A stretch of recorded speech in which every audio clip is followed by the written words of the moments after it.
Most seniors believe walking more is the key to staying healthy after 70. But what if I told you leading doctors are now warning against it? While walking keeps you mobile, relying on it alone could actually accelerate aging rather than slowing it down. The truth is, as we age, our bodies need more than just steps to maintain strength, balance, and protect our joints. Focusing exclusively on walking while ignoring 5 essential forms of movement can lead to muscle deterioration, increased fall risk, and joint damage, the very things you're trying to prevent. In this video, I'll share the 5 critical areas you should prioritize instead of just walking. These simple adjustments can not only add years to your life, but dramatically improve your independence. Stay with me until the end. The final recommendation is something rarely discussed, but absolutely vital for your longevity. If you're watching, please like, subscribe, and comment with your city below. Now let's start with the most urgent priority that's silently affecting your strength every day. 1. Strength training. The missing piece. Walking can't provide. Walking is wonderful for your heart and mind, but here's what most seniors don't realize. It does almost nothing to prevent muscle loss. After 70, your body naturally loses 3 to 5% of muscle mass each decade, a condition doctors call sarcopenia. This isn't just about looking strong, it's about staying independent. You see, muscle loss is the silent thief of independence for people in their 70s and beyond. When I talk to seniors who can no longer live on their own, it's rarely their heart or lungs that failed them first. It's their muscles. The ability to stand up from a chair, carry groceries, or climb stairs determines whether you can remain in your own home far more than your walking ability does. Think about your daily life. Have you noticed grocery bags feeling heavier than before? Do you need to push with your hands to stand up from soft chairs? Is opening jars becoming a 2-person job? These aren't just minor inconveniences. They're warning signs that your muscles are weakening, even if you walk every day. Take Richard from Boston, who just turned 75. He walked 2 miles daily for years, believing he was doing everything right. But gradually he noticed he couldn't lift his suitcase into the overhead bin when visiting his grandchildren. Getting up from his favorite chair became a struggle. One morning he couldn't open his medication bottle without help. Despite all that walking, his muscles were disappearing. Richard's doctor explained something crucial. Walking primarily exercises your heart and lungs, but does little to maintain the strength in your arms, shoulders, chest, and core. These muscles need resistance, something to push or pull against to stay strong. The good news? You don't need a gym membership or complicated equipment to reverse muscle loss. Simple strength training using resistance bands, those colorful rubber strips, bodyweight exercises like wall push-ups, or even lifting household items like soup cans or water bottles can make a remarkable difference in just weeks. What's fascinating is how strength training benefits extend far beyond just making daily tasks easier. Recent studies show that maintaining muscle mass is directly linked to a longer lifespan, better brain function, and even improved immune response. Your muscles actually produce compounds that protect your brain and fight inflammation throughout your body. There's another benefit rarely discussed. Muscle mass significantly improves how well your medications work. Your body processes prescriptions more effectively with adequate muscle, meaning you might need lower doses with fewer side effects if you maintain your strength. Want to check where you stand right now? Try this simple test. Sit in a chair and without using your hands, stand up completely. Then sit back down and repeat. If you can do this 5 to 10 times without struggling, that's excellent. If it's difficult or impossible, your leg strength needs immediate attention. I'd love to know, what everyday task has become more challenging for you lately? Is it carrying groceries, getting up from chairs, or something else? Share in the comments below, and let's talk about how we can address these specific challenges.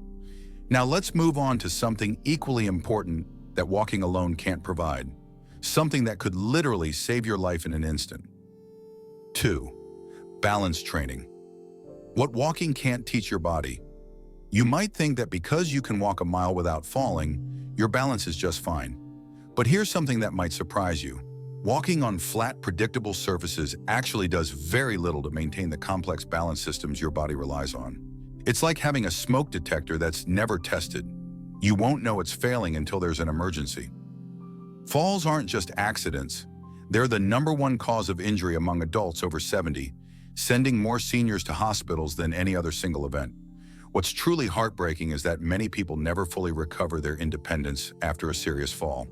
The CDC reports that 1 in 4 Americans 65 plus falls each year, but fewer than half tell their doctor. Why? Because admitting balance problems feels like admitting you're getting old. The truth is, balance decline sneaks up on you. Your brain and body have amazing compensation systems that hide small balance issues, until suddenly one day, you reach for something on a shelf and feel that terrifying moment of instability. By then, you've already lost significant balance capability. Margaret from Minneapolis learned this at 73. She'd walked 2 miles daily for years and considered herself very fit. One winter morning, stepping off a curb, her foot slipped slightly. She didn't fall, caught herself just in time, but that moment of terror stayed with her. "I realized I was one bad step away from a broken hip," she told me. Her doctor explained that her balance systems had weakened despite all that walking. What happened to Margaret? Walking primarily challenges forward movement in predictable environments. It doesn't train the vestibular system in your inner ear, the proprioceptors in your joints, or the quick response muscles that prevent falls when something unexpected happens. These systems need specific challenges to stay sharp. The great news is that balance can improve at any age with the right exercises, and they're surprisingly simple.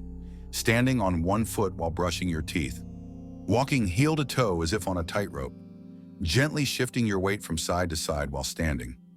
These movements create mild instability that teaches your body to respond more quickly when genuinely unstable situations occur. What many don't realize is that balance training does more than prevent falls. It actually improves brain function.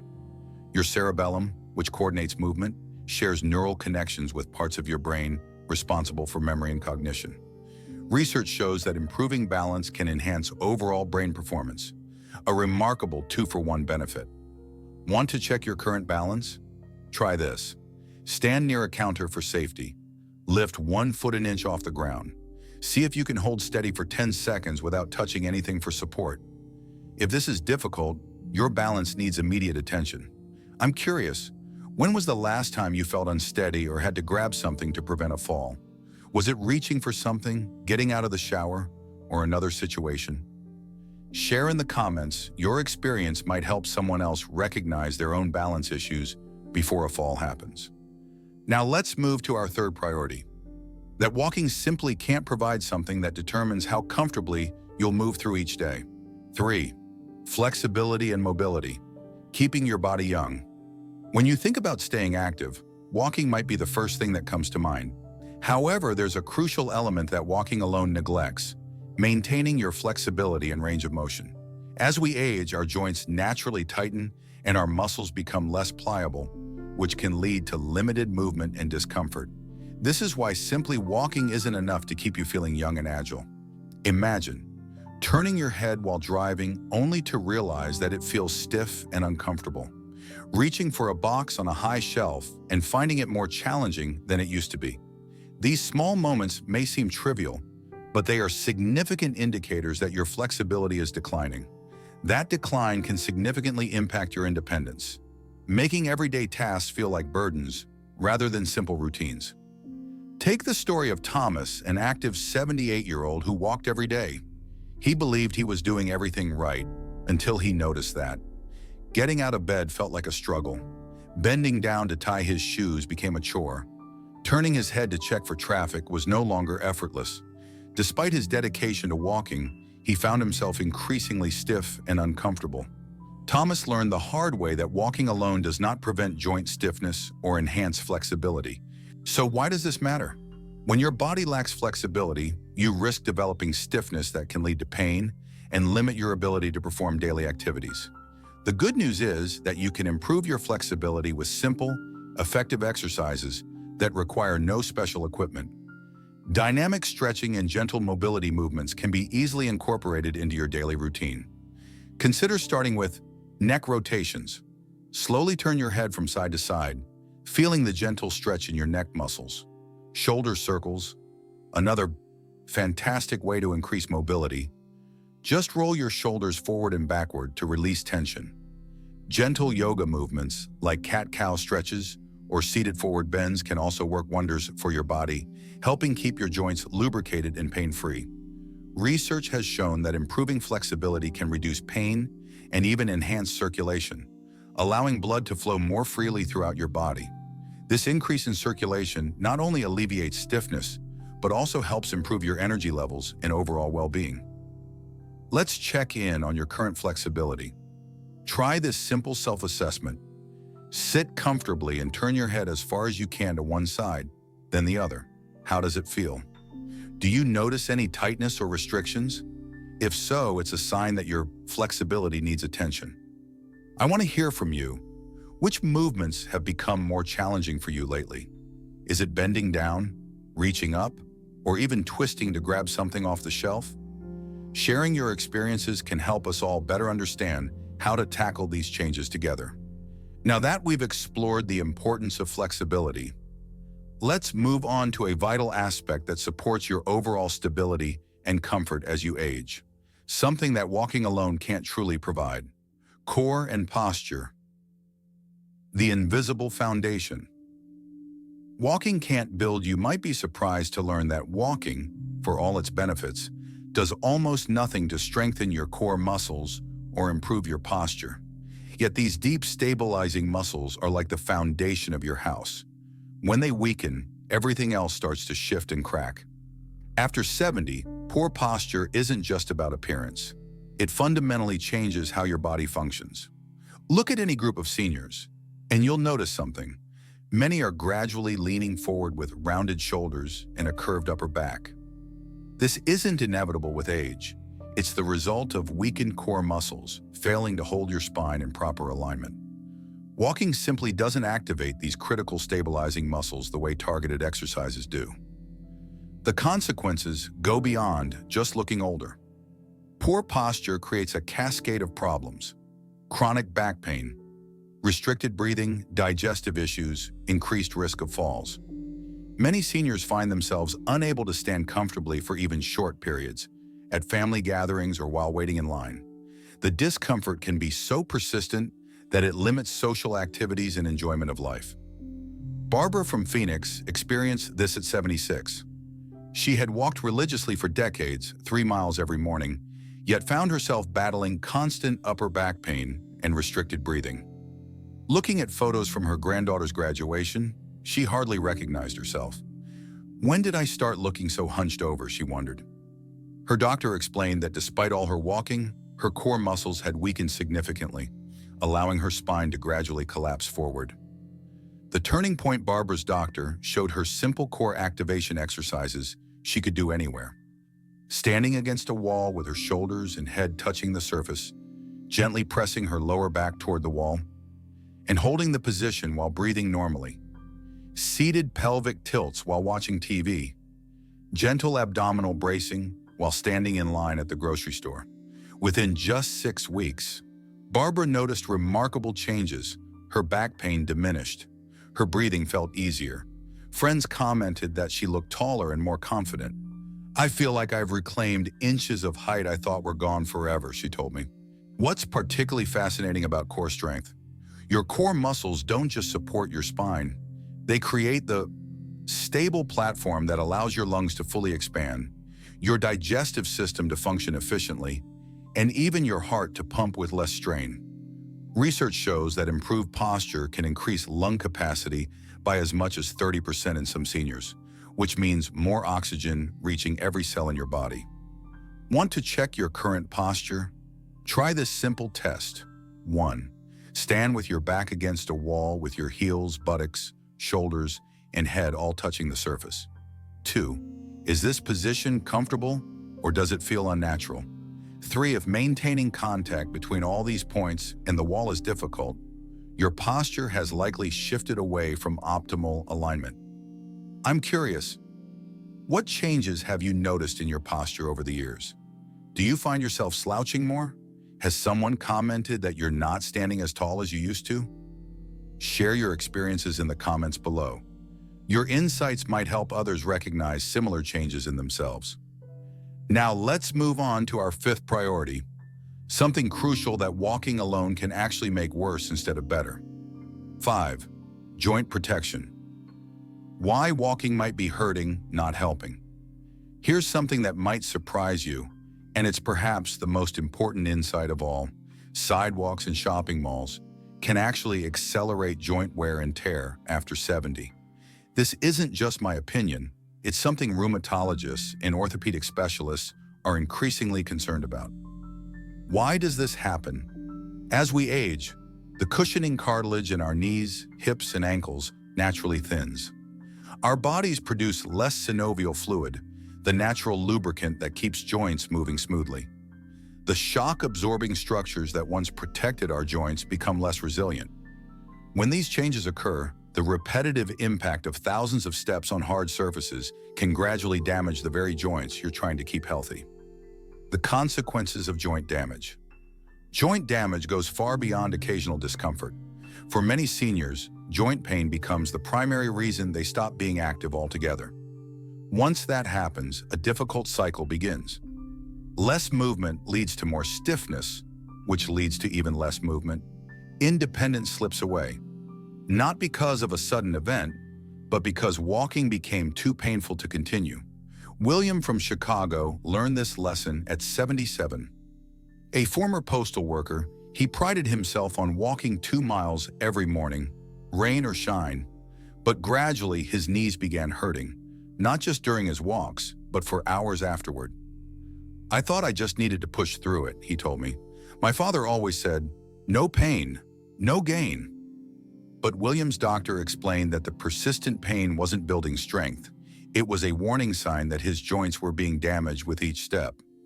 The solution? Not to stop moving, but to change. How he moved, William's doctor recommended low-impact alternatives that would strengthen the muscles around his joints without the constant pounding. Swimming 3 times weekly at the local YMCA, using a stationary recumbent bike on other days, practicing gentle chair-based movements to maintain mobility without stress. Within a month, William's knee pain had decreased dramatically.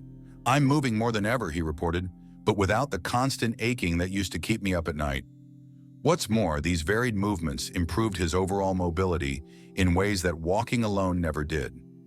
The science behind this is fascinating. Different types of movement create varying pressure patterns that help distribute synovial fluid throughout the joint space, like working oil into a squeaky hinge. This improved lubrication reduces friction and provides essential nutrients to cartilage. Water exercises are particularly effective because they allow full range of motion with minimal joint stress. The buoyancy of water removes about 90% of your body weight from your joints while still providing resistance for muscle strengthening. Here's a simple way to assess your current joint health. Pay attention to how your body feels 1 hour after walking. Do your knees, hips, or feet feel comfortable? Or do you experience aching, stiffness, or discomfort? Post-activity pain that lasts more than an hour is your body's way of saying, this movement is causing stress, not health. A rarely discussed benefit, improved joint health can reduce medication dependence. Many seniors find that with proper joint care, their need for pain relievers decreases significantly. William was able to stop taking daily anti-inflammatory medications entirely after 3 months of joint-friendly exercise. Before making any changes to your routine, please consult with your healthcare provider. Your specific joint conditions, overall health, and medication regimen all factor into creating the safest approach for you. I'd love to hear from you. Do you experience any discomfort in your knees, hips, or feet after walking? How long does it typically last? Your experiences might help others recognize similar patterns in themselves. Please share in the comments below. Now that we've covered all 5 critical areas that walking alone can address, let's pull everything together and talk about how to implement these changes in your life. Recap. The essential movements your body needs after 70. Walking alone isn't enough. Your body needs more to stay strong and pain-free. Here's what we've covered. Strength training to preserve muscle balance, exercises to prevent falls, flexibility work to maintain mobility, core exercises for better posture, joint-friendly alternatives to protect your knees and hips. Remember, aging doesn't mean decline. In fact, many seniors see remarkable improvements when they focus on these 5 areas. Your body can still respond, adapt, and grow stronger at any age. What's your next step? Identify which area needs your attention most urgently and begin there. Which of these 5 priorities resonated most with you today? Will you start with strength, balance, flexibility, posture, or joint protection? I'd love to know your thoughts and experiences in the comments below. If you found this helpful, please subscribe and hit the notification bell. Next week, I'll share the simple morning routine that incorporates all 5 areas in just 15 minutes. Until then, remember, it's never too late to move better, feel better, and live better.